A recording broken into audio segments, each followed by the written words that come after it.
mbokk yi asalaamaaleykum ñu ngi amati mbégte ci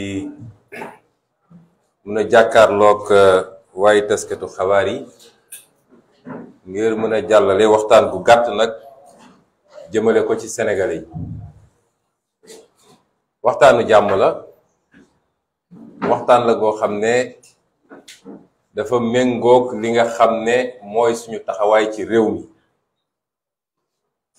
ndax àdduna yépp nag xam nañ ni ñun dañuy yëngatu ci politique, waaye ci biir politique googu ñun dañoo tànnal ko suñu bopp ni dañuy féete ci kujje gi, maanaam dañoo bokk ak ñi nga xam ne nañu àndu ñoog ni ñu yoree réew mi ak ni ñuy doxalee ci réew mi.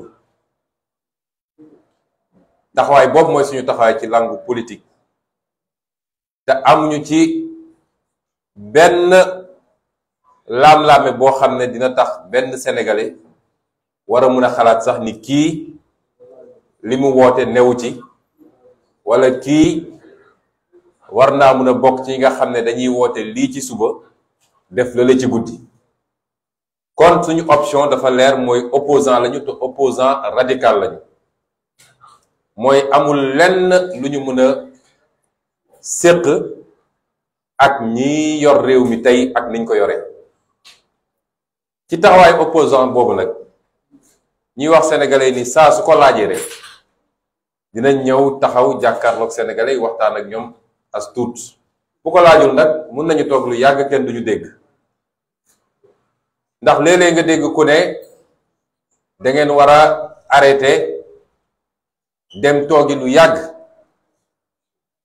waaw, soo dee opposant cim réew, lu bari ci askan wi di la déglu, yaakaar ci sa kàddu pour di leen leeral. est-ce que dina jaadu te ñi ngi ko seqal ñoom bis bu ne ñi ngay communiquer, bis bu ne ñi ngay wax, est-ce que dina jaadu ñu ne la demal toog ñaari weer ñetti weer bul wax ak askan wi? démocratie yu mag yi ñuy tudd yépp nag, ña fa nekk moo xam opposition nga nekk moo xam pouvoir, bis bu ne nga gis leen ñu wax ak askan wi, wala ñu def conférence de presse, wala ñu nekk ci débat, wala ñu nekk assemblée. loolu mooy dundal démocratie. il faut que débat bi nekk fi tout le temps, te loolu mooy may askan wi mu mun a ràññetle. ñii fi nekk nag seen bébét mooy ñu dem ba débat dootul am ci réew mi, te ñu fas yéene ko jaarale ci xoqatal, dem ba kenn ku ne ànduma ak ñëw dootul ñeme wax fii ci réew mi. suñ koy male woon nag ci nitu politique yi kese rek déjà problème la, parce que démocratie ci boppam moo laaj mu am ñuy jiite di gouverner, am ñu nekk ci kujje gi di opposé wu. ñaar ñooñu nag respect mu war a dox seen diggante, ndax li war a dox seen diggante ci jongante mooy weccante xalaat, mooy kenn ku nekk andi ay xalaat yu leer nañu, lu nit wax nag teg ci ay firnde. bu ko defee askan wi mën a leerlu ba mën a tànn bu tànn jotee. moo tax ku la ne man dinaa fexe ba opposition du am sama réew rek, kooku du démocrate, kooku bëggul réew mi. nit buñ la falee boo buggee liggéey dëgg-dëgg da nga war a ñaan yàlla sax am opposition de qualité, parce que opposition de qualité moo lay pousse pour loo doon def rek na nga ko yokk, ak loo naroon def ci lu dul yoon rek na nga ko moytu. moo tax ku la ne bëgguma opposition rek mooy narul jàmm ci réew mi. waaye bu doon dafay yem rek ci ñi nga xam ne ñoo waaye kujje politique bi sax lu garaaw la. waaye tey gis nañ ni du journaliste, du société civile, du mouvement citoyen, du kilifa diine, amul kenn koo xam ne dina ci mucc. ku ne ànduma ak Macky Sall rek bu yeboo nga xam ne ñu ngi lay waajal ci complot yoo xam ne dañoo am ay laboratoire yoo xam ne suba ba ngoon jot complot la ñuy liggéey. ñu am ci ay nit yoo xam ne ay nitu tenu lañu, am ci ay nit yoo xam ne ay nitu attekat te atte lañu muy magistrat, ñu am ci ay nit yoo xam ne ay politiciens lañu, mu am nit ñoo xam ne sax waa bitim réew yu ñuy liggéeyal la ñoom. loolu yépp xam nañ ko. bés bu ne suñu xëyee seeni liste lañu yor di xool naka la ñuy defee seeni pexe pour diw sàngam wala diw sàngam ñu fexe ba faagaagal ko. li tax nag ñu andi waxtaan ji dañ ciy jiital di ñaan yàlla suñu rakk, suñu xarit, suñu mbokk di Sadio Mané yàlla na yàlla saafaral, yàlla na yàlla def ba li ñépp di ragal bu mu am. ndax Sadio Mané suñu rakk la, di sama xaritu benn bakkan, ñu am relation boo xam ne relation affective la, xaw ma nu ma koy waxee ci wolof. du lu may politiquer nag, ndax kenn mësuma gis sax ma wax lu jëm ci moom. daanaka ñu bari néew nañu sax ñu xam ni xamante naa ak moom. moo tax su may wax damay wax diggante nit ak nit d'abord, ndax lu mel ni bu amee compétition bu toll nii joueur bu ci waroon mën a dem rek te demu ci moom moo ci njëkk a ñàkk. parce que compétition la boo xam ne kuy football rek ñaan nga yàlla football ko te di ko préparer ay ati at, jeu qualificatif ak ni mu méttee ba yàlla yóbbu la foofu. buñ ñëwoon waroo ci dem yow yaay njëkk am njaqare. kon ñu ngi koy ñaanal la ca nit ñi di ragal bu mu am ba fii ak ay fan yu gàtt mu mën a dellu ci ay yitteem, mën a dem ci jongante ga. waaye gannaaw moom ci boppam xam nañ ni askanu Sénégal yépp nag am na yaakaar ci moom. ba nit ñi jàpp nañ ni bu ko yàlla dogaloon mënul teew ci mbër ma day mel dina am lu bari lu wàññeeku ci équipe bu Sénégal. donte nag football sport collectif la, du mbirum benn nit. moom dong boo ko jëloon dugal ko ci terrain it defe naa balaa match bi di jeex 1000-0 dina am. kon dafa am ñu mu bokkal équipe bi te kenn ku ne am solo ci li ñuy liggéey, waaye moom da cee am cër goo xam ne ñépp xam nañ ko. kon ñu ngi koy ñaanal ci intérêt boppam, waaye ñu ngi koy ñaanal ci intérêt Sénégal yépp.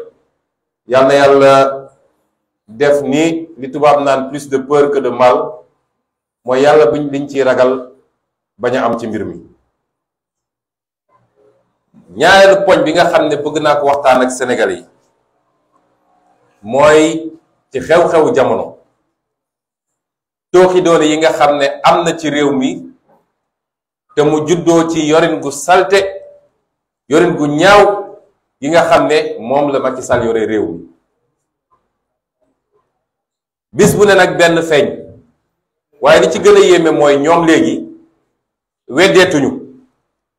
saa seen jombe génnee weddeetuñu, waaye xam ngeen wax ji lan la mooy fan la mbir mi jóge, kan moo ko feeñal. maanaam ngeen jéggal ma ci wax ji, waaye sàcc bu ñu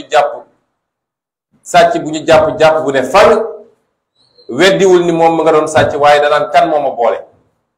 foofu la Macky Sall toll ak nguuram. saa su benn génnee rek seen premier réflexe mooy kan mooy laa tëb, kan moo feeñal mbir mi.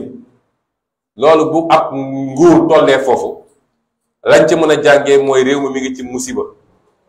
te lu ci sénégalais xam rek li ci nëbb moo ci ëpp téeméeri junni yoon. moo tax jële fi Macky du doon lu yomb, ndax waa ji ngeen gis nit ku ragal la, nit ku tiit. te xam na li tax mu ragal, xam na li tax mu tiit. moo tax lu mu munti def, lu mu mën a def ba forcer troisième candidature rek dina ko def. troisième mandat moom kenn du ko fi tudd, ndax ñépp xam nañ ni sénégalais duñ ko mus a jox. waaye tiit ak jaaxle ci yorin gu ñaaw gi mu yore réew mi ak tooxi doon yu rëy yi nga xam ne moo ñi ko war def nañ ko, moo tax mu yaakaar ni mën na forcer Sénégalais yi. tey bi ma ciy waxtaan ak yéen mooy li jëm ci li ngeen dégg ci 45 milliards yi ci li mu joxe ci jënd ay ngànnaay jox ko koo xam ne nee nañu, ndax ay journaliste a def liggéey bi, nee nañu réew bi mu dëkk sax ñu ngi ko fay wër ngir ay tooxi doone. 45 milliards ci jaaxaan démb pour la première fois ci assemblée nationale te lu am solo la, pour la première fois en tout cas depuis ay ati at, ndax mënu wax depuis indépendance ba léegi ndax fekkewu ma ko, waaye man nekk naa député pendant juróomi at. lépp lu jëmoon ci défense assemblée nationale dañ ko doon imposer ne vote sans débat, kenn du ci wax, ndax loo wax ñu ne la secret militaire.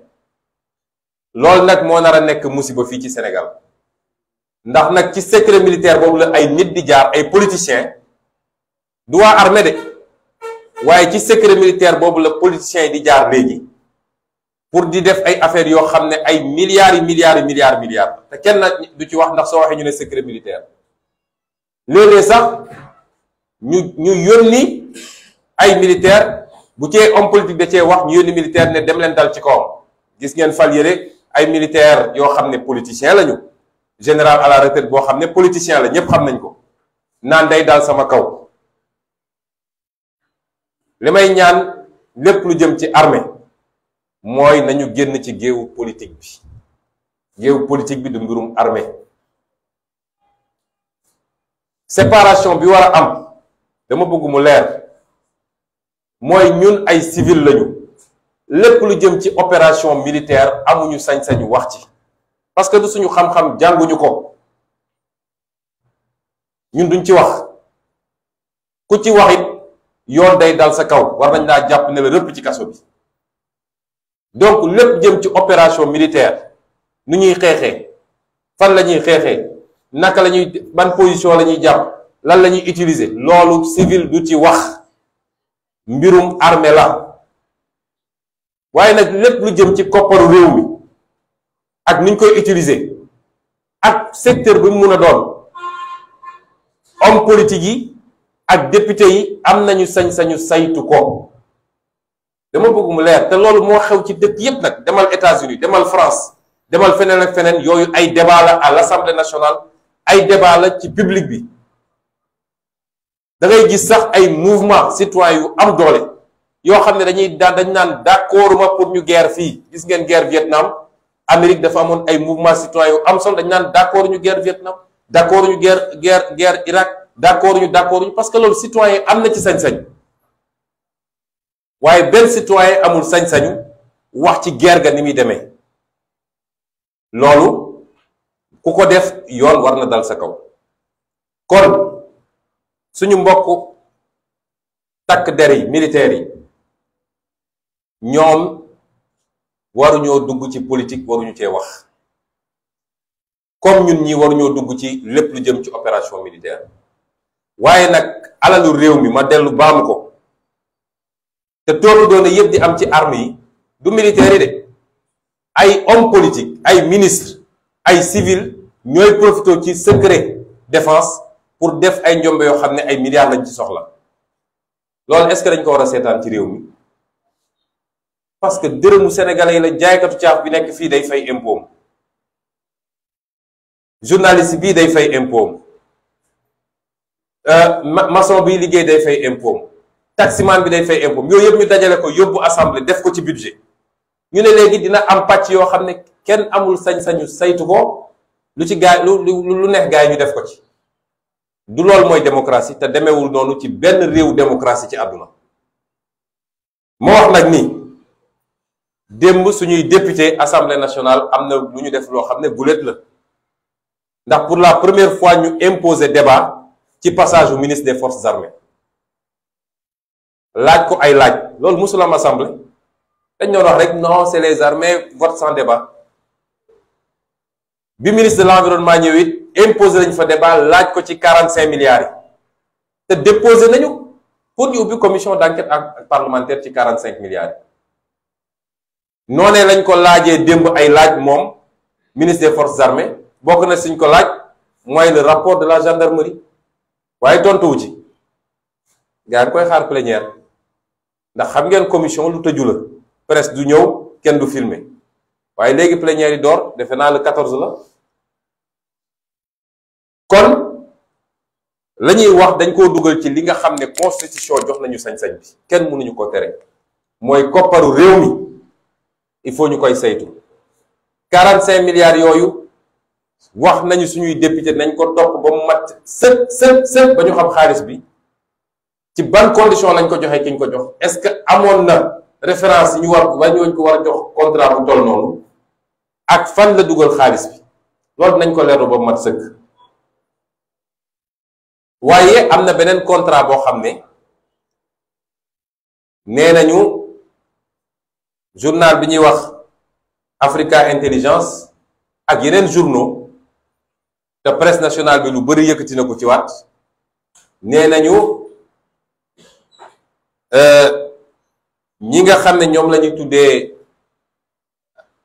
benn famille bu ñuy wax famille Pérez nga xam ne ay israélien lañu israélien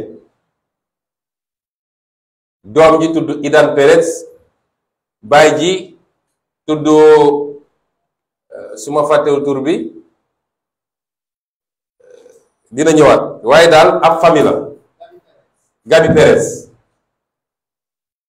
famille boobu nee nañu am nañu benn contrat ak état Sénégal boo xam ne 300 millions d'euros lañ ci xamagum 300 millions d'euros loolu soo koy xayma ci CFA jege na 196 milliards de francs CFA kooku koppar la de boo xam ne moom Macky Sall dafa dem lebi waaye comme nee na Sénégal dañoo am problème trésorerie xaalis ñooñu ñoo ko garantir ñoo ko jox caution garantie pour que ñu mun ko lebal xaalis bu ni toll waaye xaalis ba lebu ko pour tabax ay hôpitaux de te Sénégalais yaa ngi bëgg a dee lebu ko pour tabax ay école lebu ko pour régler problème mu ndox mi wala problème mu mbëndu Sénégal lebu ko pour defar ay tali yu Sénégalais yi mën a daw lebu ko pour defar mbayu Sénégal bi nga xam ne tey suuxe na ba jiw ju baax sax suñu mbaykat yi mënatuñu koo am engrais mënuñu koo am lebu ko pour defar càmmu Sénégal bi lebu ko pour jàppale politique industrielle pour que ñu mën a teg réew mi ci yoonu développement lebu ko pour politique boo xam ne dina yombal ndaw ñi ñu am liggéey waaye xam ngeen ci lan la ko leb xaalis boobu yépp mi ngi ko leb pour dem jënd ay gànnaay yu muy dalee ci askanu Sénégal xaalis mi ngi ko leb pour dem jëndi ay gànnaay ndax la ci ëpp boo wax bu ngeen xoolee léegi gendarmerie bu dara xewee ak police li ñuy génne jamono Ablaye Wade dañ doon wax dragon ñu naan benn dragon la wala ñaar léegi boo demee ba fëngali mi sax di nga fa fekk juróom wala fukki dragon yu ñu fa gaare xaalis bu ñu leb pour jënd matériel boo xam ne ci waajtaayu ñetteelu candidature nu ñuy def ba dal ci kaw askanu Sénégal damm askanu Sénégal rey askanu Sénégal gaañ askanu Sénégal ci loolu la lebee ci turu Sénégal 196 milliards yoo xam ne ñun ak suñuy setaat dañ koy fay lu doy waar te kenn xamul lan moo ne ci suuf dëgg moo tax ñu ne suñu waa groupe parlementaire dañu waxoon sénégalais ni jox leen ñu majorité assemblée nationale mbir mi soppiku gis nga démb bi ñu ñëwee assemblée suñuy député dañoo njëkk a féliciter armée nationale féliciter jàmbaar yi wax leen ni ñu kontaane ci seen taxawaay te wote budget bi nag budget armée waaye teewul li nga xam ne dañ ko war a leeral nag te li ci ëpp nag ay civil ñooy làq ci secret défense pour def seeni tooki doone waxtaane nañ ko démb loolu mooy position républicaine biñ ñaan sénégalais yi jox leen ñu majorité du woon pour ñëw gàllankoor réew mi nu muy doxee waaye tubaab dafa ne boo jëlee nguur yépp teg ko ci loxo benn nit dong boo moytul salfaañe bi ak jalgati bi dina bëri waaye boo jëlee lenn ci nguur teg ko ci loxo kenn nga jël leneen ci nguur teg ko ci su rawatina nag parce que bu dee da nga jël nguur yépp jox nit majorité mu jiite nga jox ko majorité assemblée te muy nguur bu baax boobu dina dox bu baax waaye su dee da nga ko jox fukki at gis ni kii du nguur bu baax kooku doo ko joxati majorité da ngay fexe ba assemblée nationale nga teg ko ci yeneen yoxo ñooñu mun a saytu réew mi donte nag tey ñun amuñu majorité moom amu ko looloo neex ci assemblée nationale bi ndax moom 82 la am ñun ñu am officiellement 80 ak ñaar ñoo xam ne non inscrit lañu ak benn boo xam ne soxi ko na ci ñoom nee na léegi non inscrit la donc boo dajalee non inscrit ak opposition 83 la moom muy 82 moo tax lañ daan def démb ak barki démb mënatuñu ko ñun bi ñu nekk assemblée ñoom leen neex lañ doon def mais fi mu ne nii ñu nga mel ni muus mu naan meew ci biir assemblée bi parce que amatuñu majorité moo tax taxawaayu suñu député yi am solo lii nag dañ leen ne nañ ko leeral ba mu leer nañ ci def ay commission réclamer nag ñu jox leen contrat yépp ñu teg ci seen bët ba xam li ne ci suuf waaye fi ma bëgg a fële mooy li tax ma dooree foofu rek mooy fi ma bëgg a fële dafa am rapport ak ñooña mooy gis nga sénégalais bu ñu moytuwul léegi dootuñu am patrimoine immobilier état du Sénégal rawatina centre ville parce que Macky Sall ak ñi mu àndal ñi ngi daggati li fi nguur yi fi jaaroon yépp bàyyi woon ndax xam ngeen Sénégal bi muy am indépendance dafa am indépendance ak li ñuy wax patrimoine immobilier mooy ci wàllu suuf ak bâtiment dafa bëri loo xam ne tubaab bi muy dem da koo delloo état du Sénégal mooy loo xam ne ñun ñëpp a ko moom muy suuf su bëree bëri te li ci ëpp ay bâtiment ñoo ci nekk fi mu toll nii suuf soosu nag Macky Sall ak ñi mu àndal ñi ngi dagg di joxe rek fan lañ ko jaare parce que loi dafa leer loi dafa ne suuf su nguur moom état du Sénégal explication yi dama bëgg mu leer suuf soo xam ne état du Sénégal moo ko moom rawatina bu dee dafa am ay bâtiment yuñ ci tabax kenn amul sañ-sañu jaay ko lu dul assemblée nationale yóbbu nga fa ba assemblée nationale voté loi autorisé la ne demal jaay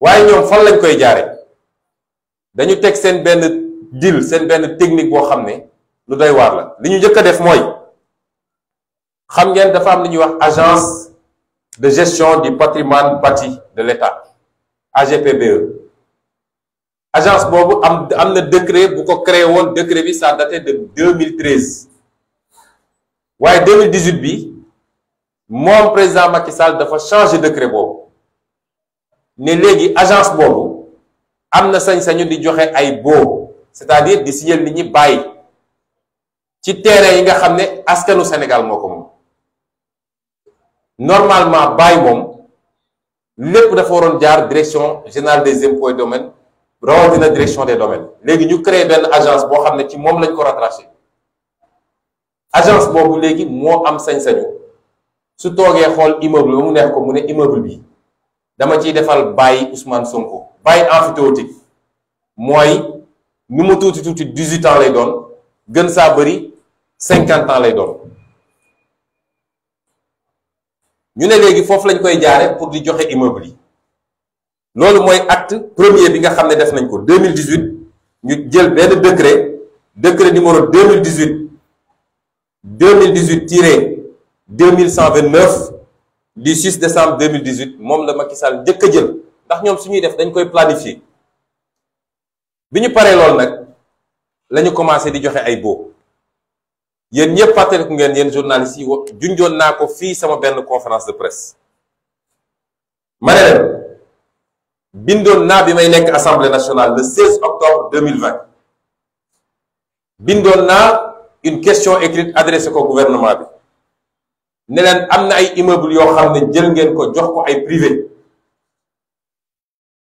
te anam yi ngeen ko joxee jaarul yoon parce que am na ci yoo xam ne sax dañ ko jox ay privé pour 99 ans alors que loi bi dafa ne bail emphytéotique mënul dépasser 50 ans nga joxe ko pour 99 ans may ne loolu fan ngeen ko teg ma limal leen woon ci immeuble yi nga xam ne joxe nañ ko bokk na ci immeuble bi ñuy wax Brière de Lise nekk ville ñi xam ville xam nañ ko ñu jox ko Sénégindia pour 99 ans ñu jëlaat immeuble bi ñuy wax Sénégal Hôtes Invest bi nga xam ne rue Carnot la nekk benn immeuble bu nekk rue Carnot laa bëgg a wax ñu jox ko benn société bu tudd Sénégal Hôtes Invest ñu jëlaat benn immeuble bu nekk rue Cléber jox ko société bu ñuy tuddee Sénégal Global Solution ñu jëlaat benn immeuble bu nekk rue Hachimoutal ñu jox ko benn société bu tudd Fleur Sassu ba ci fi nekkoon direction de l'élevage ñu joxe ko te lii lépp nag jaarul assemblée nationale te wax naa leen ni loi dafa ne munoo jël immeuble boo xam ne état moo ko moom dem di ko joxe te jaarul assemblée nationale. bi loolu amee nag bindoon naa leen question écrite ñu tontu yoo xam ne daanaka tontuwuñu ci li ma wax nii moo tax ma ne nag comme yàlla may nañu tey doole assemblée nationale lépp dinañ ko jébbal suñuy député ñu ubbiwaat dossier yi parce que alalu réew mi la te dañu nangu ñu sànke ko ni ñu ko bëgg a sànke am na ci immeuble yooyu yoo xam ne tey ñañu ko jox rasé nañ ko ba ñu ngi fay tabax ay gratte-ciel ay immeuble yu kawe te kenn xamul ci yan anam la waaye li tax ma wax sànq commencé ko ñi ñu joxoon contrat bi les 196 milliards pour ñu jënd ay armes pour Sénégal li tax ma commencé ko foofu dafa fekk ñooñu dañu am benn société bu tudd AD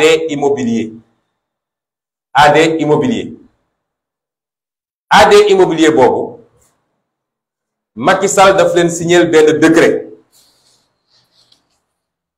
bi mi ngi nii daf leen signer benn décret daal di jël juróom benn titre foncier yoo xam ne au commandement de la gendarmerie nationale fi mu nekkoon immeuble boobu ci la bokk mu jël juróom benn titre foncier yoo xam ne boo ko dajalee def na 4722 mètres carrés bu yóbboo nga ne 5000 mètres carrés fële ci centre ville mu signer leen daal leen koy jox bail emphytéotique pour 50 ans 50 ans ñu génnee au commandement de la gendarmerie foofu mu nekkoon dem luweel ko Almadi daal di jël loolu nga xam ne bâtiment yi fa nekk ëpp na lool de parce que nee nañ ma sax archive bi bâtiment archive foofu la ne juróom benn titre foncier bu nekk dafa correspondre ak benn bâtiment ñu jël ko jox ko société bu ñu naan AD Immobilier nga xam ne Idan Perez mooy gérant bi daanaka moo ko moom ñu ne defal nañ ko bail emphytéotique pour 50 ans lan mooy anam yi ak li tax ñu jox ko mooy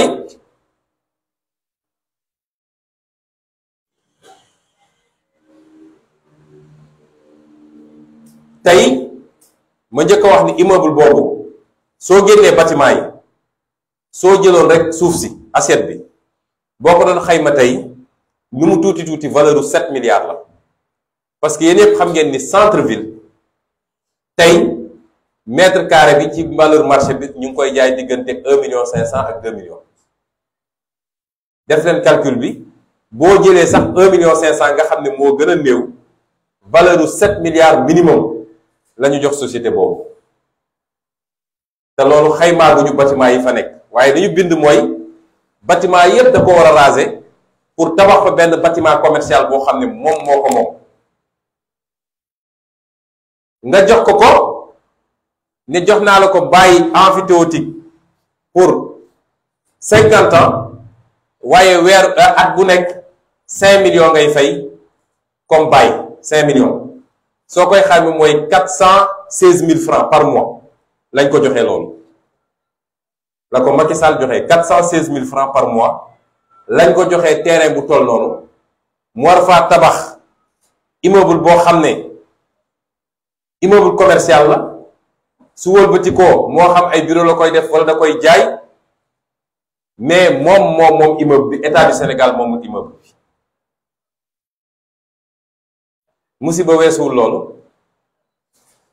boo leen laajee suba dinañ leen ne déedéet bàyyi lañ ko fa jox suuf si état du Sénégal moo ko moom bâtiment bi la moom waaye foog ngeen di nit dina dépenser ay milliards et milliards tabax benn bâtiment ci suuf ñu ne ko bâtiment bi yaa ko moom ba pare suuf si du ci topp moo tax seen yëfu tappale ñuy def boo demee ci contrat bi ñu signé dañu ne moom bu paree tabax rek saa su paree tabax rek am na sañ-sañu dugal li ñuy wax cession définitive mooy am na sañ-sañu bind biir impôt domaine ne leen léegi dama bëgg ngeen jaay ma suuf si te comme tabax na fa valeur ay milliards et milliards waaye impôt domaine dañ koy defal cession définitive bi moo wax sénégalais gis nga cession définitive bu ñu ko doon def xam ngeen barème bi ñaata la wax ñaata lañ koy jaayee mètre carré bu ne su bëree ba bëri 60 000 francs le mètre carré lañ ko koy jaayee parce que barème bi dafa ne soo demee centre ville bu dee ci corniche bi wala booru place de l'indépendance 60 000 la bu dee ci kaw tali yu mag yi 40 000 la waaye bu dee ci biir 30 000 la mètre carré boo jëlee 60 000 yi sax nga xam ne moo gën a kawe xam ngeen lan la koy dikkee 280 millions ci loo xam ne valeur am tey ëpp na 7 milliards lii nag lu doy waar la te defuñu ko ci benn bâtiment defuñu ko ci ñaar defuñu ko ci ñett waaye li gën a yéeme ñu bëgg ci attirer attention sénégalais yi mooy Macky Sall mi ngi dugal léegi biir Sénégal ay réseaux internationaux yoo xam ne réseau yu garaaw la yu dangereux ay trafiquants d'armes ay jaaykatu armes ay yu demee noonu yooyu la commencé loolu la dugal léegi ci Sénégal te ñépp xam nañ ni ñooñu fu ñu xas ba toog seen intérêt nekk fa ñoom ay milliards yu ñuy sàmm foofu képp ku jóg ne lii dëppoowul ak intérêt Sénégal dama ko bëgg a changer ñu pexeel la yàgg nañ koo gis ci àdduna guléet ci Sénégal nag ci Macky Sall ñu andil ñu xeetu nit yooyu fii biir Sénégal dafay baax dafay jaadu sénégalais yi xam ko te xam nag Macky Sall li ko mbir mi jaral tey pour continuer toog Sénégal ndax pétrole bi ñu dégg ndax gaz bi ñu dégg ndax suuf si ndax géej gi ak yeneen ak yeneen ak yeneen moo tax fulla gu rëy rawatina yéen ndawu Sénégal yi bis bu ne ma wax leen ko gis nga bu ñu amul fulla suñu bopp lii nga xam ne yëkkatiku na te ñépp xam ne lii mooy avenir du Sénégal tegu ci patriotisme ak bëgg sa réew ak ñàkk complexe ak jële fi nger définitivement ak fexe ba alalu réew mi ñu teeku ci biir réew mi mu jëriñ waa réew mi Macky Sall ak ñi mu àndal jaral na leen lu ne pour tey ñu faagaagal ko lii nag moo ci waxee nii ba noppi xam leen ni yéet nañu lépp nag suñuy député parce que le combat se fera à l'Assemblée nationale te lii mënuñu ko bàyyi mu demee noonu parce que dagg nañu dëkk bi yëpp jox ko ay nit ci alalu réew mi nga xam ne ay centaine de milliards boo ko dajewoon ñu koy jox ay nit ci njëg yu ñàkk solo yu amul benn fulla bokk na ci li nga xam ne moom la ñu laaj waa ji mooy mu tabaxal leen benn bâtiment de 4 étages biir caserne Samba Diéry Diallo gis nga suñu commission d'enquête parlementaire bi nga xam ne député yi nañ ko laaj dina wone waa ji lan lay am ci mbir mi ci ay milliards ak Sénégal lan la ci am te di ngeen gis ni ndekete Sénégal amu ci tous boo ko comparé ak waa ji liñ ko jox ci ay milliards lii de bu ñu ko defaloon homme d'affaires national yéen ñi sax journaliste yi ku ñu defaloon lii fa ngay jógee nekk milliardaire saa dañuy dem jële ay nit bitim réew jox leen suñuy mbir ñu am ci ay milliards ñoo xam ndax dañu am lu ñu leen di comp jox leen réew mi nag continuer nekk ci ndóol ak ci ay jafe-jafe mbokk yi lii moo war a nekk suñuy débat fii ci réew mi.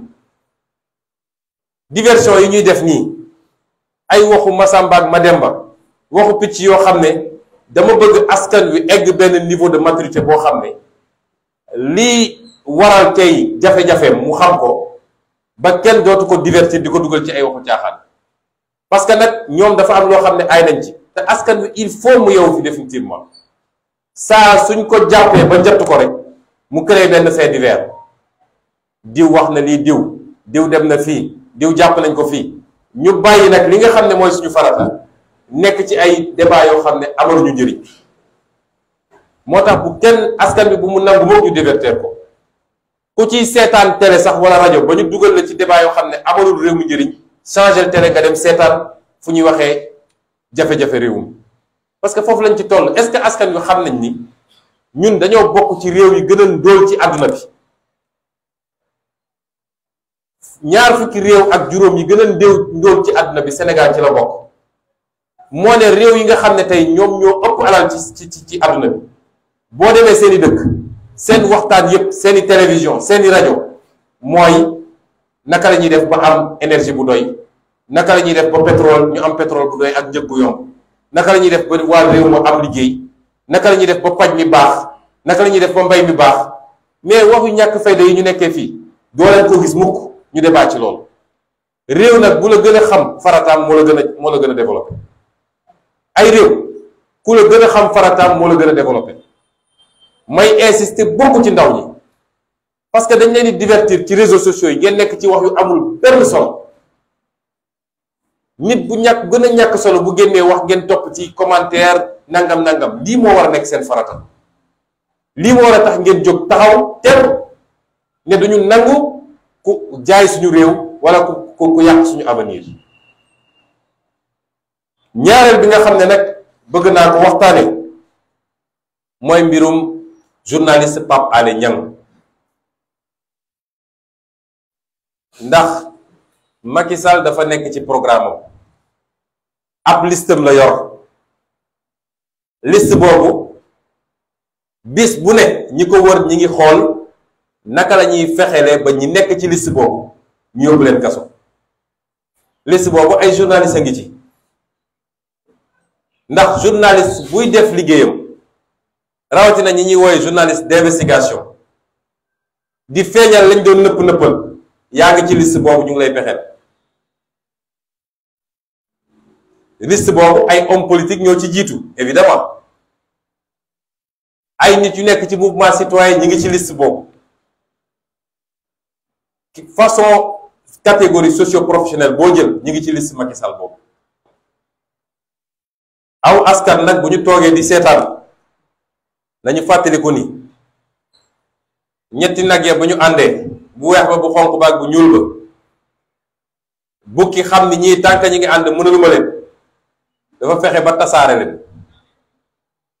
ndax leen ne ku weex ki yow bokkook ñële yaa leen dàq gis nga waroo ànd ak ñoom néeg nii ba kooku gis boppam ne ñële mënatuma ànd ak yéen ndax bokkuñu classe mu fàdd kooku bi mu paree dem wax keneen ka la ca des keneen la ca des ba noonu la leen fàddee ñoom ñëpp dafa am fu réew di toll du mbirum Masamba ak Mademba waa réew mi yépp ñoo war a jóg ne déedéet parce que Sénégal dafa am lu ñuy wax acquis démocratique mooy sañ-sañ ak yelleef réewu Afrique yépp dañu ko ñee waaye loolu suñuy mag dañ koo xeex ba mu egsi fii loolu nag tey mi ngi ci guuta mi ngi ci xottu gerte kenn mënul weddi loolu li fi Macky Sall tëj te mënoo toog semaine te neew ñu la tëj na xale bu def publication Facebook sax ñu dem jëlee la tëj ñaata xale la jàpp fi mu toll nii ci publication Facebook te jamono boobu ñi ànd ak moom ñi ngi toog di saaga nit ñi di leen xas di dugg ci loo xam ne kenn mënu koo tudd te kenn du leen teg loxo moo tax mbirum Pape Alé Niang du mbirum Pape Alé Niang mbirum Sénégalais yépp la tey lu nit bañ Pape Alé xam nga ni ku bëgg réew mi la xam nga ni patriote la xam nga ni yàgg naa xeex ngir réew mi man Pape Alé yàgg ma koo xam ne yàlla méttim waaye maa ngi fàttaliku 2012 boobu xaw ma ko woon toog naa di seetaan direct 2STV bi ñu ne Ablaye Wade woo na Macky Sall félicité ko, Pape Alé Niang dafa jooy en direct ci télé bi. xam nga ni kooku jooyul boppam waaye bëgg réew mi ak loolu lu mu rafetee ci réew mi moo taxoon mu def ko. ñépp xam nañ ni suba ba ngoon jot xool luy yàq réew mi mu ne lii mi ngi yàq réew mi te loolu mooy cërëb journaliste d'investigation la. kon fee mu nekk du place am moo tax Sénégalais yëpp dañu war a jóg taxaw. du affaire journaliste yi kese de man dugaluma sax affaire corporation, affaire u sénégalais yépp la. Sénégal dafa am ay jamono bu jotee doo xàmme kii wala kële. xewoon na fi ci mois de février mars. bu dee dafa jàpp ni jàpp Pape Alé suba mu jàpp keneen moo tax kenn dootul wax tey la wàllu gën a kaay ndax li ñu xam ñun ak li ñu téye yàlla laa rek nga xam ne mu toll te saa su dara jotee rek nañ ci wax. li mu gas suul yépp xam nañ ko te génne naa ci tey dara lii jukki la rek bu ndaw waaye il faut peuple bi xam li xew. ba tax nag ñiy woo sénégalais yëpp ñu jóg taxaw tembe bu jaree def ay manifestation il faut ñu def ko parce que Macky Sall li mu nekkee ñépp xam nañ ko te dafa am nag ñu ko ci jàppale. ñi ko ci jàppale ñi njëkk mooy les acteurs de la justice. les acteurs de la justice te chaque fois ma ne leen xam leen ni ci réew mi ngeen dëkk ni ñëpp yor njaboot ci réew mi dafa am loo xam ne dina egg fenn li muy jur ci réew mi du baax. li tax saa su buggee def toobi dooneem mu ngi koy jaaree diggante procureur deuxième cabinet wala premier cabinet parce que am na des magistrats debout dans ce pays. démb damay waxtaan ak ay avocats ñu ne ma li leer ba leer mooy dossier bi am na ay juges yoo xam ne buñ leen ko joxoon Pape Alé ñibbi këram waaye toujours su ñuy def seeni affaire soo seetee ancien 8e cabinet nekk léegi 2e cabinet wala premier cabinet fa la ñuy yóbbu dossier bi. man démb nëgëni si la ma avocat Pape Alé woo ne ma dossier bi 2e cabinet lañ ko bëgg a jox te suñ ko joxee mandat de dépôt lay def te xam nañ ni buñ ko joxoon yeneen juge Pape Alé këram lay reeree démb. ñiy def loolu nag ba pare ñibbi ñoom tranquillement Pape Alé dafa am soxna am ay doom am ay waajur yoo xam ne tey seen wér-gu-yaram demeewul noonu yow nga def li nga def te xam ni tegoo ko fenn ndax avocat yi nee nañ ma bi muy def dafa ne je suis désolé j'ai pas de solution. nga def loolu ba pare yow xam ni nit deful dara lu tax ñu war koo yóbbu rëbës nga yóbbu ko rëbës ñibbi sa kër ñu tegal la sa ceebu jën ak sa ataaya nañu xam ni lu ñu def rek dinañ ko layowaat ci kanamu borom bi. trop c'est trop. démb damay waxtaan ak ay magistrats ñoom ñoo njëkk a d'accord ni justice bi yàqu na waaye dañ ma ne yow dañ ma ne président Sonko yow yaa gën a xam ni li yàq justice bi yëpp weesuwul 10 personnes yoo xam ne dañ leen teg ci ay fonctions yoo xam ne lu ñu xam la. waaw bu loolu amee nag ñoom ñooñu sax magistrat yi ñoo war a njëkk a dénoncer loolu parce que organisation syndicale du rek jox leen may avantage jox leen ma ay prime jox leen ma ay terrain waaye ni kër gi di doxee da ngeen ko war a xool su jaarul yoon ñoo ko waroon njëkk ne lii jaarul yoon nañ ko rectifier. kon la ñu def ñoo ko tey te ñu ngi ko dugal ci li ñuy wax tentative de musellement ba kenn dootul wax. jàpp ni suñ ko yóbbuwoon instruction juróom benn weer la ci yoo xam ne juróom benn weer yoo xam ne dootul mën a wax. dégg naa ci bi ñuy clôturer enquête bi sax commissaire Sankaré dafa ne xawma lan amener en instruction pour vérifier ses sources journaliste du sa yoon loolu man de duma journaliste waaye jàpp naa ni c'est une règle élémentaire. kon fi mu ne nii tout le Sénégal est en danger. démocratie ci boppam la Macky Sall bañ mu amati tant que nit a ngi wax li mu bëgg a dégg moom amoo problème bu la neexee nag saagal Sonko saagal Khalifa saagal Massamba mais sa yoon newu ci mais bu loolu amul ñu ne nañ ko pexeel nag tey le premier adversaire de l'opposition au Sénégal c'est pas Macky Sall c'est pas APR c'est pas Benno Bokk Yaakaar foofu moom c'est des regroupements de bras cassés ñoo jaaxaluñu chaque jour ma ne su doon ñun ak ñoom rek wax ji jeex na. waaye premier adversaire opposition au Sénégal c'est la justice sénégalaise instrumentalisée pour rek képp ku ne bokkuma ak moom xalaat bokkuma ak moom gis-gis kaso nga jëm.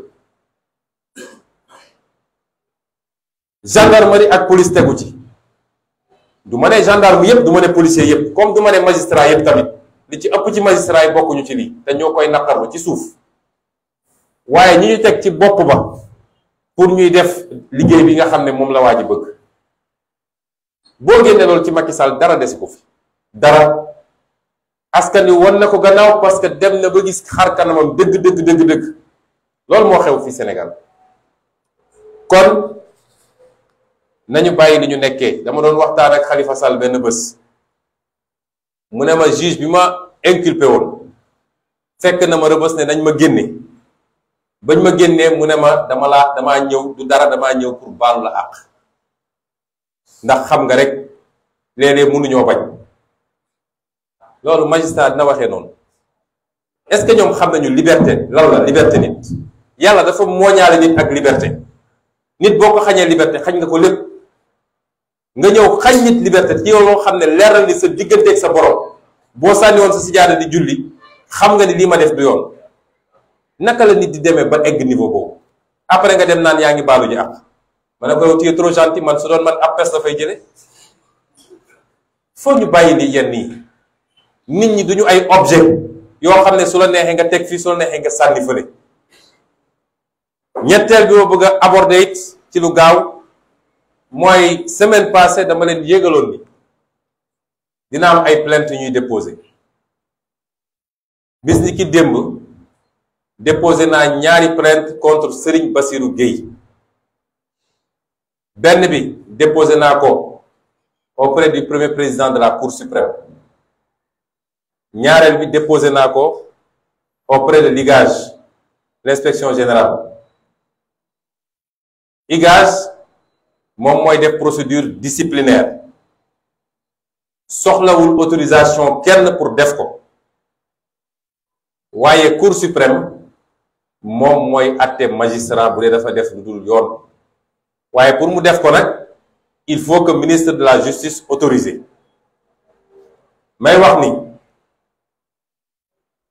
la ñu bëgg ñun mooy moom Ismaïla Madior Fall nga xam ne suba ba ngoon jot ma ngay woo procureur yi di leen essayer def pression naan jàppal diw yóbbul instruction ñoom ministère de la justice yéen a ngi fàttaliku affaire u Télico bi ci lu gaaw la ñu autorisé pour poursuite yi mun a am contre Télico la même chose nag la ñuy xaar fi mu toll nii contre Serigne Bassirou Gueye parce que li mu def moo gën a garaaw téeméeri junni yoon la ñuy essayer accuser Télico ñu ngi xaar parce que soit dañuy dugal affaire corporatisme balaa may déposer plainte bi am na ay avocat ci samay avocat ak ñoo xam ne sax duñu samay avocat ak sax ay magistrat dañ ma ne boo déposer plainte bi yow xam nga état bi justice bi nekk tey mën nañ ko pamti def non-lieu te loolu day affaiblir sa défense man leen déedéet du musa affaiblir sama défense parce que man li ma teg seen loxo ñoom ay preuve yu leer naññ la yoo xam ne amul werante xam nga juge noo bëgg a far buñ la nee diw dañ koo fekk mu rey nit ñu fekk ko mu yor paaka bi teg ko ci baatu nit rey ko kooku mu ak noo bëgg nit ki munoo ko bàyyi mu dem li tubaab di wax des évidences ñun loolu la ñu teg seen loxo buñ ko jaarale yoon wasalaam buñ ko jaarul yoon nag liñ yor yépp dinañ ko jox askan bi xool parce que dafa am ñoom seen justice mais dafa am justice populaire te ñun moo ñu ëppal solo fi mu toll nii waaye nag am nañu njort bu rafet ak yaakaar ni justice pour une fois dina def liggéeyam parce que liñ ko jox du lu ñu mën a werante un procureur de la République bu falsifier un PV d'enquête dugal ci lu mu ci warul dugal génne ci li ci warul nekk kooku faute bu grave la faute pénale la faute disciplinaire la moo tax ñu déposer ñaari plainte yooyu am na yeneen plainte yoo xam ne ci waxtu yi ñu jógal ñu jëm samay avocat nañ ko déposer te di ngeen ci am information bu yóbboo ñu xam ni ñoom les comploteurs gannaaw mbir mi wane ne ndekete ñoom yoruñu benn dossier tous yoruñu ko tous lu dul léegi yow mi ñuy jiiñ nee nañ yow nga ñëw prouver yow mi ñuy jiiñ nee nañ yow nga ñëw prouver nag leen jox sa tëflit wala sa karaw wala sa deret wala xam nga waxu ñàkk fayda weesuwul loolu. léegi nag ñun dañuy nekk ci phase offensive mooy ñoom comploteurs yi dootuñu nelaw de te dinañu xam ndax justice dina dawal justice am déet. ñetteel bi ma bëgg a wax mooy wala ñeenteel bi mooy sama garde rapproché yi nga xam ne jàpp nañ leen ci jàpp boo xam ne teguwul yoon. ma yégal leen fii nii bi may wax semaine passée dama ne woon procureur daf leen jàppalu waaye dem nañ ba xam ni procureur jàppaluwu leen ndax procureur bi incident yi amee fële ci Ciki ñoom dañu bëggoon coûte que coûte ci dimanche boobu mu jàpp leen. Procureur ne c'est une affaire d'agression nit ñi déposer seen plainte en bonne et due forme ñu instruire ko ni ñu ko war a instruire fu mu yem rek ñu xam ni fii la te loolu la wax moom ci waxam bi mu defee déclaration ñun ñëpp ñu koy dégg jeudi ci waxam dafa ne néew ma Massamba def néew ma Mademba dinañu instruire dossier bi ni ñu ko war a instruire ñu xool bi loolu amee ñoom ñu def pression pour mu jàpp leen procureur joxul mandat ne bàyyi leen ba semaine bi passé parce que semaine bu tendue la ak audition Sonko bi ñu jox leen convocation ñu ñëw tontu si bu ñu ñëwee ñu xool ni ñuy doxalee mbir mi waaye bi ñu ñëwee ba fii ba ñu gunge ma ba biir tribunal ba ma dugg bureau doyen des juges ca la ñu joxe gendarmerie moo joxe instruction ne nañ leen kidnappé yóbbu leen directement Mbour loolu Sénégal rek la mun a am loolu ci réewu stalinien yooyu la lañ ko xamal te ñu ko def xam nañ ko te liñ jublu ci loolu xam nañ ko ndax dañoo préparé woon seeni mbir gis ngeen Macky Sall li mu xaalis bi mu leb yépp gàndaay la ko jëndee xam ngeen su ngeen génnee fii léegi gis gendarmerie li mu fi def ci ay oto yu kenn xamul lépp gànnaay la ko jëndee lu mu ci jublu mooy duma yi ñu ko duma woon mars 2021 moom la mënul supporter ba léegi nag nu muy def ba créer provocation pour mun a jël sa revanche dal ci ndaw ñi gaañ leen moo tax la ñu amoon yépp ci effectif andi woon nañ leen Dakar semaine passée yaakaaroon ne nag damay naan ndaw ñi jéggu leen génn leen wala nangam ma toog rek leen seetaan ba ñu ne suba la mbir mi ma def sama déclaration fii déclaration boobu nag dafa yàq seen plan yépp lépp la yàq xam naa ni bi ñu déggee déclaration bi moom ku leen fekkoon fu ñu nekk mel na ni dëj ñu ne kon il faut ñu ut beneen pexe boobu mooy li ñu def parce que jàpp ni suñu defee provocation jàpp samay garde du corps mbir mi bu siiwee rek ndaw ñi dinañu génn ñu am li ñu bëggoon parce que fi mu ne nii pexeem yépp mooy fexe ba def ay provocation à chaque fois liste bi mu yor ci ay nit yi ñu war a jàpp ñu fexe ba jàpp si ñaar wala ñett yóbbu procureur gaaw di def dossier ñu ne tëj nañ loolu rek moo tax ñu jàpp samay garde du corps waaye dossier bi su instruction bi jaaroon yoon ñoom dañoo déposer ay plainte ñun ñu déposer ay plainte ndax am na ci suñu nit ñu gaañ am na suñuy oto yu ñu toj su jaaroon yoon ni ñu jàppee juróom ci samay nit la ñu waroon jàpp ñi nga xam ne ñun tam plainte nañ leen ba tey jàpp ñu ci kenn loolu mooy 2 poids 2 mesures ba léegi jàppaguñ ci kenn ci li ma yëg ba démb bopp am na ñun ci woo déglu leen bàyyiwaat na ñu ñibbi kon lan moo teewoon ñu woo samay nit déglu leen bàyyi leen ñu ñibbi ba jour procès ñu woo leen ñëw comparaître librement loolu mooy 2 poids 2 mesures waaye sant yàlla rek parce que bu soobee yàlla bu mardee dañ leen bàyyi ñu dem seen yoon loolu lu ma am yaakaar la parce que teg nañu seen table ay preuves yu leer nañ nit ñi bokkuñu ci xeex bu gaañ nit bañ leen di jàpp waaye li ma bëgg a wax foofu rek mooy provocation yooyu tam am na lu ñu ci jublu woon mooy sama nemmeeku tour bi may def mooy bëgg a dagg seeni put. gis ngeen premier jour bi lañ ma attaqué Joal andi ci gendarmerie loo xam ne kenn xamul nu mu toll sànni fay lacrymogène bi ñu xamee ni loolu mënumaa tere continuer li may def lañu dem organiser ay nit benn ndaw su nekk présidence de la république organiser ay nit ñu ne suñu ñëwee fii def leen provocation na ngeen fexe rek ba xeex am ñu profité ci jàpp ñenn ci ñoom.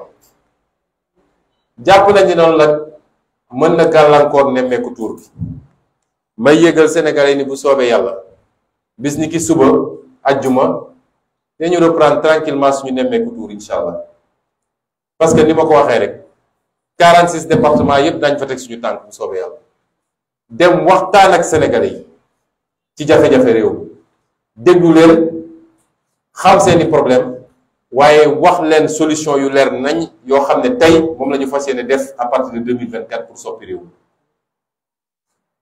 loolu kenn mënuñu koo tere def bu andi woon armée nationale sax duñu tere def suñu nemmeeku tuur te wax naa ko am ñu jafe-jafe garde du corps waaye dinaa wax nag ni li ma mës a wax laay wax ñun duñu mës a song kenn mësoo gis ñu attaqué nit waaye duñu mës a seetaan ay nit jóge fële dal suñu kaw gaañ ñu rey ci ay nit ñu leen di seetaan li may ñaan Sénégalais yi kenn ku ne na waxtaan ak ay mbokkam jàpp leen ñu toog parce que li xew ci gi defe naa bu ñu leen dooroon dëgg tey coow li du nekkee lii nun duñu song kenn duñu saaga kenn duñu tooñ kenn jàmm lañuy dox ndax jàmm weesuwul dem seeti Sénégalais yi seen biir kër seen biir koñ waxtaan ak ñoom ci tolluwaay réew mi ñi ngi ñaan nit ñi am sago téye seeni mbokk te xam ni bëgg jàmm tekkiwul ni da ngay toog ñu lay dóor ak dina saaga te doo réagir te am nañu matuwaay yi ñu war a am nag pour défendre suñu bopp waaye it jël nañu ay matuwaay yu mat sëkk ba désormais lu xew à la minute près vidéo yi dina circuler ñëpp gis ko ba Sénégalais yi xam ku tooñ ku saaga ku dóor à la minute près laa wax matuwaay yëpp jël nañ ko ba ñëpp xam li xew kon bu soobee yàlla à partir de ëllëg incha allah dinañ dem defi ay fan ci département wu Tivaouane nga xam ne département bu rëy la am 18 départements 18 communes comme niñ ko waxee nemmeeku tour bi communes rurales yi moo ñu intéressé àll bi fu ñu dem àll bi la ñuy njëkk a dem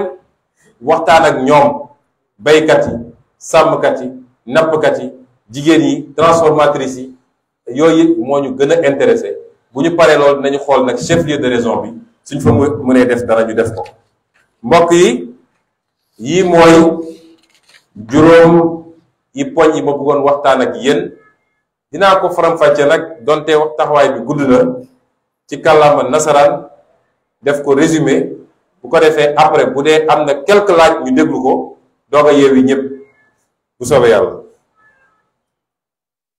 Je commencerai mon allocution par souhaiter un prompt rétablissement à notre jeune frère, notre ami Sadio Mané, qui aurait subi une blessure lors du week-end passé dans le cadre de ses activités professionnelles. Nous savons tous ce que Sadio Mané représente pour le Sénégal. Je dirais que personnellement, il représente beaucoup parce que nous avons des relations affectives et personnelles que nous n'avons jamais mises au devant parce que nous ne sommes pas de ceux qui essaient d'exploiter politiquement les images des autres. Nous avons eu une petite conversation il y a à peine une semaine où nous lui souhaitions d'aller au mondial dans la meilleure forme possible. Dieu a voulu qu'il soit légèrement blessé. Nous prions pour qu'il y ait plus de peur que de mal, pour qu'il se rétablisse rapidement parce que nous savons ce que Sadio Mané représente pour l'équipe du Sénégal. Certes, le football est un sport collectif, mais dans tout groupe, il y a des éléments déterminants et je pense que nous nous accordons tous à reconnaître que Sadio Mané est un élément déterminant pour l'équipe nationale de football du Sénégal et particulièrement pour une compétition aussi importante que la Coupe du Monde. Au-delà des attentes des Sénégalais, nous savons tous aussi que de manière subjective, une Coupe du Monde, c'est extrêmement important dans la carrière d'un joueur. Et ce serait un gros coup pour lui s'il ne parvenait pas à y participer. Pour le moment, les nouvelles semblent plutôt rassurantes. Nous allons tous joindre nos prières pour que Sadio Mané se relève rapidement. En lion qu'il est, un homme qui est venu de très loin pour arriver là où il en est. Il en faut du courage pour cela et c'est ce courage-là qui va, Inch'Allah, lui permettre de se relever et de participer à la Coupe du Monde. Il est forfait. Mais la presse vient de m'annoncer la très mauvaise nouvelle. N'allez pas vite en besogne, vous aussi. Ne nous privez pas de... Bref, gardons encore cette incertitude. Pour le reste du résumé en français, j'aimerais revenir sur quelques points de l'actualité nationale et dire simplement que nous sommes face à un régime aux abois. À tout point de vue, je reviendrai ultérieurement sur ces mesures fantoches de baisse des prix des denrées. Les 11 éléphants blancs, comme a titré une certaine presse d'ailleurs. Mais aujourd'hui, je voudrais parler des scandales sous le régime de Macky Sall ou de quelques scandales. Vous aurez remarqué, sur le plan formel d'abord, qu'aujourd'hui, il ne sait même plus de nier quand un scandale les éclabousse. La seule question, c'est qui est la taupe? Qui a fait fuiter tel ou tel document?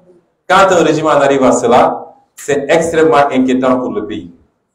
Et ce qui est révélé n'est que la face apparente de l'iceberg en réalité. Parce qu'il y a beaucoup plus grave encore dans la gestion de Macky Sall.